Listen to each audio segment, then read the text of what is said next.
बहजोई महाविद्यालय बहजोई के YouTube channel पर मैं सलोनी रस्तोगी आप सभी का स्वागत करती हूँ। आज हम एमए प्रथम वर्ष की आहार एवं पोषण विज्ञान के किसी एक टॉपिक के बारे में चर्चा करेंगे। तो आज का हमारा टॉपिक है आहार व भोज्य पदार्थ।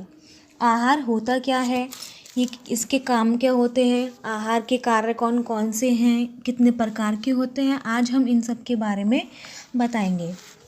तो सबसे पहले बात करते हैं कि आहार क्या होता है। तो अपने पेट की भूख को शांत करने के लिए मनुष्य प्राकृतिक या अप्राकृतिक रूप से जो भी खाता है वह उसका भोजन होता है। यह भोजन में अपनी आर्थिक क्षमता के अनुसार भी प्राप्त करता है। जैसे एक व्यक्ति अपनी भूख शांत करने के लिए भोजन के रूप में सूखी रोटी, प्याज, नमक जो भी खा सकता है, या फिर सूखे चने गुड़ खाकर पानी पी ले और इस प्रकार भूख शांत होने पर कहे कि मैंने भोजन कर लिया है। वहीं दूसरा व्यक्ति जो आर्थिक रूप से संपन्न है वह अपनी भूख शांत करने के लिए दाल, 2 सब्जी, रोटी, दही खाता है और वह उसे भोजन कहता है। दोनों व्यक्तियों ने अपनी भूख को शांत करने के लिए अपनी आर्थिक क्षमता के अनुसार भोजन किया, पर आहार विज्ञान की भाषा में यह भूख शांत कर सकना है, पर वास्तव में यह भोजन नहीं है, क्योंकि भोजन के हमारे शरीर में कुछ कार्य होते हैं जो इस भोजन के द्वारा पूरे नहीं होते। वह भोजन जो इन कार्यों को पूरा करता है वह संतुलित भोजन कहलाता है। अगर हमें आहार की कोई परिभाषा देनी है तो वो इस प्रकार देंगे कि भोजन का अर्थ है वह जो व्यक्ति खाता है, वह जो पचाया जा सके तथा वह जो जीवित रखता है या वृद्धि करता है, यह भोजन कहलाता है। इसी के बाद हम भोजन के कार्यों पर विचार करते हैं कि भोजन के कार्य कौन कौन से हैं। भोजन के कार्य हमारे 3 प्रकार के होते हैं। पहला है शारीरिक कार्य, दूसरा सामाजिक कार्य और तीसरा मनोवैज्ञानिक कार्य। तो पहले हम चर्चा करेंगे शारीरिक कार्य क्या होते हैं। शारीरिक कार्य भी हमारे 3 प्रकार के होते हैं। सबसे पहला पॉइंट है इसमें ऊर्जा उत्पादन। शरीर में ऊष्मा बनाए रखने, शारीरिक कार्य करने के लिए, मांसपेशियों को सक्रियता प्रदान करने तथा शरीर के विभिन्न अंगों को दैनिक क्रियाओं के लिए तत्पर रखने के लिए हमें ऊर्जा की आवश्यकता होती है। भोजन में बसा ही शरीर की इस महत्वपूर्ण आवश्यकता की पूर्ति शरीर को ऊर्जा प्रदान करके करता है। मानसिक श्रम करने वालों की अपेक्षा शारीरिक श्रम करने वालों का आहार अधिक होता है, क्योंकि उनकी मांसपेशियां अधिक क्रियाशील रहती हैं, वहाँ उन्हें अधिक ऊर्जा की भी आवश्यकता होती है। शरीर को कार्य करते रहने के लिए ऊर्जा या शक्ति की आवश्यकता होती है। वह कार्य कार्बोहाइड्रेट, वसा और प्रोटीन करते हैं। इसमें दूसरा पॉइंट यह है कि शरीर का निर्माण। भोजन द्वारा शारीरिक वृद्धि एवं विकास का कार्य संपन्न होता है। शिशु जन्म के समय 2 किलोग्राम से 3.5 किलोग्राम तथा 40 से 50 सेंटीमीटर की लंबाई का होता है। युवावस्था तक पहुंचने पर वह 50 से 70 किलोग्राम तथा 5 से 6 फीट की लंबाई तक पहुंच जाता है। भोजन द्वारा उसको सभी पौष्टिक तत्व मिलते हैं। वृद्धावस्था में भी निर्माणात्मक भोजन तत्व की उसे आवश्यकता होती है। तीसरा पॉइंट हमारा सुरक्षात्मक कार्य करना है। भोजन शरीर के विभिन्न अवयवों का निर्माण तथा उन्हें ऊर्जा प्रदान करने का काम ही नहीं करता, बल्कि उन्हें स्वस्थ रखता है व उनकी क्रियाओं को नियंत्रित भी करता है। भोजन में कुछ प्राकृतिक भोज्य पदार्थों का भी प्रयोग किया जाता है, जिसमें वे पोषक तत्व निहित हैं जो शरीर के लिए सुरक्षात्मक कार्य करते हैं। ये पोषक तत्व विविध प्रकार के विटामिन और खनिज लवण भी होते हैं। उसके बाद हम आते हैं सामाजिक कार्य क्या होते हैं। तो सामाजिक कार्य हम विशेष अवसर जैसे जन्मदिन, विवाह, पूर्व त्योहार पर जो भोज का आयोजन करते हैं उसके द्वारा समाज में परस्पर संबंध दृढ़ होते हैं। एक दूसरे की संस्कृति, परंपराओं, खान पान के रीति रिवाजों का पता चलता है। भोजन हमारी संस्कृति का द्योतक है। भोजन हमारी आर्थिक स्थिति का भी प्रतीक है। उच्च स्तर के लोग महंगे फल, मेवे बड़े होटलों में खाना खाते हैं और मध्यवर्गीय लोग मौसम के फल, सब्जियों का भी प्रयोग करते हैं। भोजन द्वारा अतिथि का सत्कार भी किया जाता है। जलपान का आयोजन सभा, सम्मेलन, समारोह आदि में भी किया जाता है। विशेष तीज त्योहार पर विशिष्ट एवं स्वादिष्ट भोजन बनाया जाता है। जन्मदिन, विवाह, नौकरी में प्रोन्नति, पुत्र प्राप्ति, वर्षगांठ या मुंडन आदि अवसरों पर भोज का आयोजन करके व्यक्ति अपनी खुशी को प्रकट करता है। उसके बाद आता है हमारा मनोवैज्ञानिक कार्य।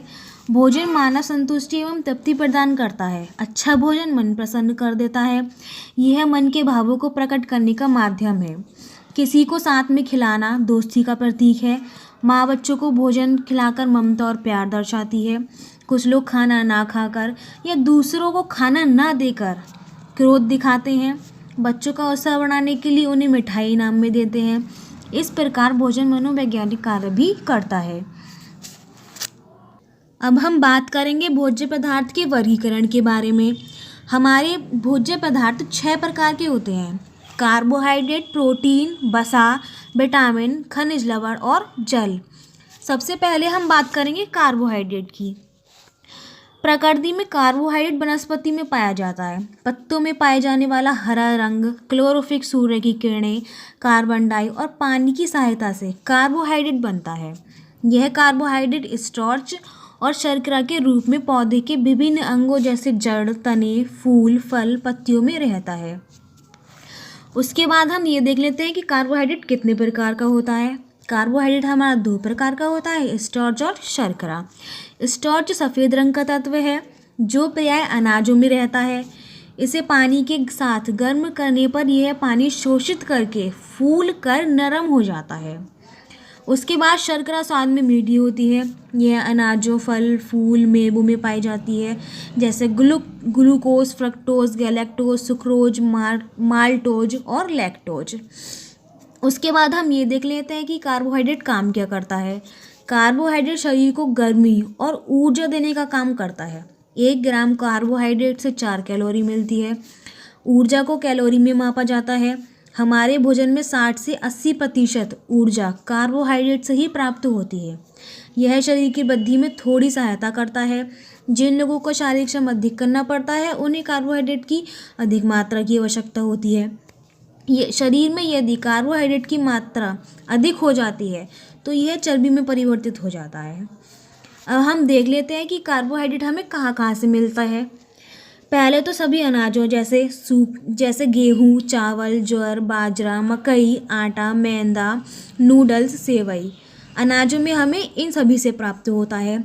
सभी प्रकार की दालों में भी पाया जाता है, जैसे सभी प्रकार की दालें हो गई। फल हो गए, फल जैसे चीकू, अंगूर, आम, सेब, नाशपाती, अमरूद, पपीता, कटहल, सूखे फल, किशमिश, खजूर, बेर, इन सभी में भी पाया जाता है। कार्बोहाइड्रेट हमारा जड़कंद वाली सब्जियों में पाया जाता है, जैसे कि आलू, अरबी, शकरकंद, गाजर, शलजम, मूली, गोभी, चीनी, गुड़, शहद और इन सभी से बने जैम, जेली, मुरब्बे, शरबत आदि में भी कार्बोहाइड्रेट प्रचुर मात्रा में उपस्थित रहता है। तो ये हमारा कार्बोहाइड्रेट था। अब हम बात करेंगे कि प्रोटीन क्या है। प्रोटीन, तो इसका नाम ग्रीक शब्द प्रोटीअस से पड़ा है, जिसका अर्थ होता है प्रथम स्थान रखने वाले। यह तत्व शरीर के लिए सर्वाधिक उपयोगी हैं। प्रोटीन हमें वनस्पति जगत और प्राणी जगत दोनों से ही प्राप्त होती है। प्रोटीन का निर्माण अमीनो अम्ल नामक पदार्थ से होता है। अमीनो अम्ल कुल 22 प्रकार के होते हैं, जिनमें से 10 प्रकार के अमीनो अम्ल अनिवार्य अमीनो अम्ल कहलाते हैं, क्योंकि हमें इन्हें भोजन द्वारा बाहर से लेना पड़ता है। शेष 12 प्रकार के अमीनो अम्ल का निर्माण शरीर के भीतर अपने आप ही हो जाता है। जिस प्रोटीन में जितने अधिक अनिवार्य अमीनो अम्ल पाए जाते हैं वह प्रोटीन उतनी ही उत्तम कोटि का कहलाएगा। प्रोटीन के कार्य देख लेते हैं कि प्रोटीन क्या काम करती है। प्रोटीन भी कार्बोहाइड्रेट की तरह शरीर को ऊर्जा प्रदान करने का काम करती है। इसके अलावा यह शरीर में निर्माण कार्य कर शरीर की वृद्धि में भी सहायक होते हैं। शरीर के नियंत्रण कार्य से घिसी हुई कोशिकाओं की मरम्मत भी करती है। जल इकट्ठे स्थानों में नई कोशिकाओं का निर्माण भी करती है। रक्त, हार्मोन, पाचक रसों का उत्पादन करने में भी सहायक होती है। शरीर में मांसपेशियां, नाखून, बालों का निर्माण भी करती है और रोग प्रतिकारक तत्व बनाकर संक्रमण से भी बचाती है। उसके बाद ये देख लेते हैं कि प्रोटीन कितने प्रकार की होती है। प्रोटीन हमारी 3 प्रकार की होती है। पहली है उत्तम प्रोटीन यानी कि पूर्ण प्रोटीन। ये वे प्रोटीन होती हैं जिनमें 10 अमीनो अम्ल पाए जाते हैं। ये हमें प्राणी जगत से मिलते हैं, जैसे मांस, मछली, अंडा, दूध और दूध से बने सभी पदार्थ ये उत्तम प्रोटीन में आते हैं। उसके बाद आंशिक रूप से पूर्ण प्रोटीन, इसमें 10 में से या 1 या 2 अनिवार्य अमीनो अम्ल कम पाए जाते हैं। इसको हम द्वितीय श्रेणी के प्रोटीन भी कहते हैं। ये वनस्पति जगत से प्राप्त होते हैं, जैसे अनाज, दालें, फल, सब्जियां। ये हमारी आंशिक रूप से पूर्ण प्रोटीन हो गई। अब हम बात करेंगे अपूर्ण प्रोटीन क्या है। इसमें अधिकांश अनिवार्य अमीनो अम्ल की कमी पाई जाती है। इस प्रकार के प्रोटीन से ना तो हमें कोई शारीरिक वृद्धि होती है और ना ही कोई लाभ होता है, वो हमारी अपूर्ण प्रोटीन कहलाएगी। इसके साधन जो है, प्रोटीन की प्राप्ति के साधन, वो हमें 2 तरह से प्राप्त होते हैं। एक तो प्राणी साधन और दूसरा है वनस्पति साधन। प्राणी साधन जैसे मांस, मछली, अंडे, कलेजी, मुर्गी, दूध व दूध से बने पदार्थ जैसे खोआ और दही। उसके बाद आता है वनस्पति साधन। हमें जैसे सभी प्रकार की दालें, अनाज, मटर, सोयाबीन, राजमा, चना, लोबिया, काजू, अखरोट, बादाम, नारियल, मूंगफली, तिल आदि, ये सभी हमें वनस्पति से प्राप्त होते हैं। उसके बाद हम बात करते हैं वसा क्या है। तो कार्बोहाइड्रेट की तरह वसा में भी कार्बन, हाइड्रोजन, ऑक्सीजन होते हैं। इससे भी ऊर्जा प्राप्त होती है। 1 ग्राम वसा 9 कैलोरी प्रदान करती है। वसा त्वचा के नीचे जमा होकर शरीर का तापमान भी ठीक बनाए रखती है, त्वचा को स्वस्थ भी रखती है, शरीर का वजन बढ़ने में सहायता देती है और इससे शरीर गठा हुआ और शक्तिशाली होता है। वसा की प्राप्ति प्राणी और वनस्पति दोनों साधनों से होती है। प्राणी वसा के द्वारा विटामिन ए भी मिलता है। ग्लिसरॉल और वसीय अम्लों के मिलने से वसा का निर्माण होता है। वसा को लिपिड भी कहते हैं। इसके कार्य देख लेते हैं। वसा के कार्य क्या क्या होते हैं। वसा शरीर को ऊर्जा प्रदान करने का काम करती है। 1 ग्राम वसा 9 कैलोरी प्रदान करती है, कोमल अंगों को सुरक्षित रखती है और प्रोटीन की बचत करने का भी काम करती है। उसके बाद देख लेते हैं कि वसा हमें कहाँ से प्राप्त होती है। वसा भी हमें 2 तरह से प्राप्त होती है, एक तो प्राणिज साधन से और दूसरी है वनस्पति साधन से। तो पहले देख लेते हैं कि प्राणिज साधन जैसे कौन कौन से हैं।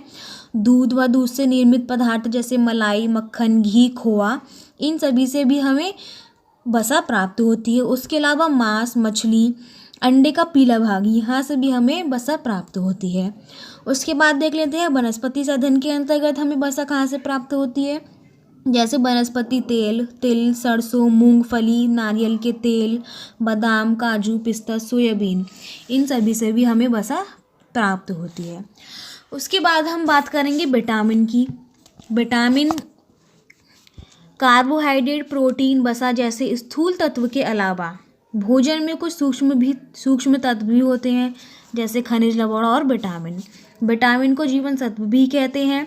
विटामिन ना तो हमें शक्ति देते हैं और ना ही टूट फूट की मरम्मत करने में हमें सहायता प्रदान करते हैं, फिर भी ये हमारे शरीर के लिए बहुत आवश्यक है।